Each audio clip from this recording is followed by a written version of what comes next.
sur le 20-80, issu des travaux et des ouvrages de Ken Robinson. En fait, les collectifs d'enseignants se sont emparés de ce système de 20-80 pour le mettre en place à l'intérieur des classes et proposent en fait aux élèves une réorganisation du temps dans le sens où 20% du temps scolaire est alloué au projet de l'élève, à un questionnement propre et à des éléments de recherche qui sont effectués en autonomie. Alors, ce qui s'est passé à la mise en place de ces travaux-là, qui ont gagné rapidement en fait l'Amérique du Nord et maintenant l'Europe du Nord,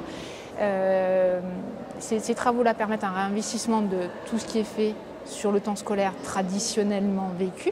Les élèves peuvent réinvestir les compétences pour monter leurs projets, pour faire les recherches qu'ils veulent.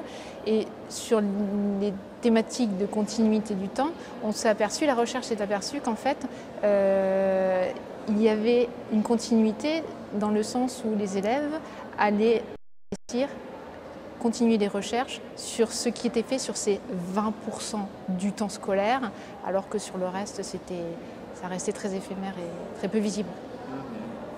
Bien. Deuxième aspect des choses, et là,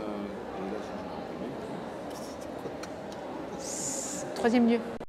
Troisième lieu. Donc on connaît le CDI et il peut y avoir une nouvelle vocation à un CDI. Donc il peut y avoir même plus qu'une nouvelle vocation au CDI. L'école, tout cet espace-temps l'école s'ouvre de fait.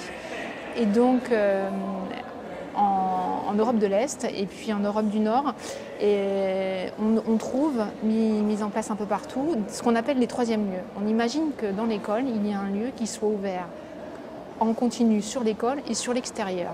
Qu'est-ce que ça veut dire ? Ça veut dire que dans ce lieu, on va y trouver bien évidemment des ressources, on va y trouver des personnels enseignants, encadrants, mais on va y trouver d'autres personnes ressources, des professionnels qui amènent d'autres compétences.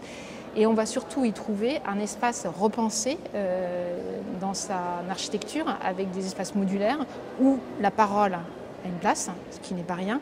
Et puis ça a accompagné dans de nombreux pays en fait, la mise en place de curriculums parallèles, de programmes enrichis. C'est-à-dire que l'existence de ces lieux a permis aux élèves de mettre à leur programme d'autres matières qui n'étaient pas forcément enseignées dans l'établissement dans lequel ils étaient. Okay. Troisième expérience, utiliser le temps du bus scolaire pour apprendre. Alors, une expérience intéressante en Arizona.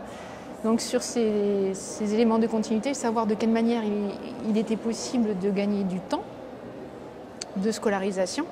L'Arizona, qui est un État relativement rural, a fait le constat que les élèves passaient en moyenne entre 70 et 80 minutes par jour dans le bus.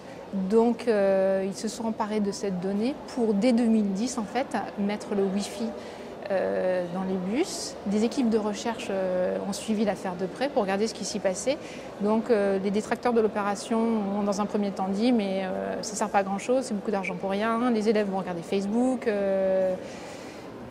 et répondre à leur messagerie, mais, que se passe-t-il 2 ans après, au niveau l'élément d'évaluation qui a été retenu et le nombre d'enfants qui graduaient au niveau du lycée, et tout établissement confondu, une augmentation notable en fait, des enfants qui obtenaient leur diplôme de fin d'études secondaires. Donc l'utilisation de ces 90 minutes de leur temps scolaire n'est pas négligeable et ce qui est intéressant aussi, c'est de se poser la question qu'un ont laissé les enfants libres. Il n'y avait pas de structure ou d'interdit ou de filtre mis. Donc ils sont quand même capables d'en faire bon usage. Alors sur ces 3 sujets, revenons en France.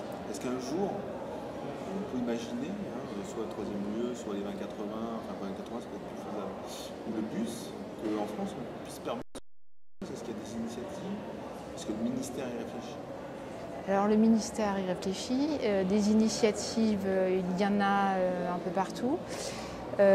Sur les troisièmes lieux, les centres de documentation ont vocation à avoir des horaires qui changent, qui bougent. Donc c'est déjà un premier pas vers l'ouverture vers l'extérieur. Et puis ce qui se passe aussi avec l'arrivée des ENT et la massification des ENT, c'est l'entrée d'autres personnels dans les établissements via des vidéoconférences, via tout un tas d'éléments. Donc encore, je dirais, fragmentés, et le travail va être de les réunir autour d'un même lieu qui pourrait être à l'image et au modèle du troisième lieu.